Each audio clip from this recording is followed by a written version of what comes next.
নমস্কার, রাধে কৃষ্ণ, রাধে কৃষ্ণ, রাধে কৃষ্ণ। আজকে আমি শ্রীমদ্ ভগবদ গীতার দ্বিতীয় অধ্যায়ের 48তম ও 49তম অনুবাদ পাঠ করব।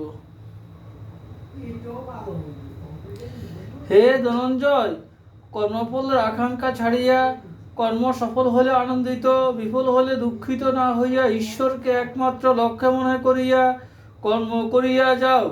সব অবস্থায় মনকে এরকম রাখিতে পাইলে তাহাকেই যোগ বলা হয়।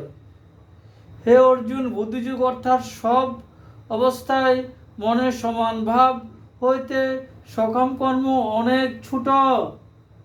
তুমি সে বুদ্ধিযোগের আশ্রয় লইতে চেষ্টা করো। ফলের জন্য যাহারা কর্ম করেন তাহারা অত্যন্ত ছোট।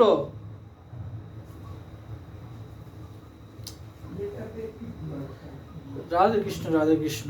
এখন আমি গীতা মাহাত্ম্য পাঠ করব।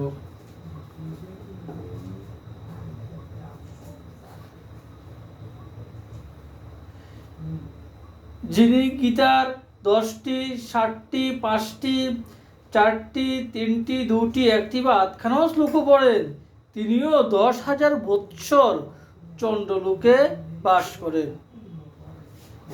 শ্রী শ্রী রাধাকৃষ্ণ গোপাল শ্রীমদ ভগবত গীতা কি জয়। শ্রী শ্রী রাধাকৃষ্ণ গোপাল শ্রীমদ ভগবত গীতা কি জয়। শ্রী শ্রী রাধাকৃষ্ণ গোপাল শ্রীমদ ভগবত গীতা কি জয়। যারা আমার এই চ্যানেলে নতুন, অনুগ্রহ করে সাবস্ক্রাইব করবেন। রাধে কৃষ্ণ, রাধে কৃষ্ণ, রাধে কৃষ্ণ। আমাদের এই চ্যানেলের নাম সমীশীল শ্রী শ্রী রাধাকৃষ্ণ গোপাল শ্রীমদ ভগবত গীতা। নমস্কার।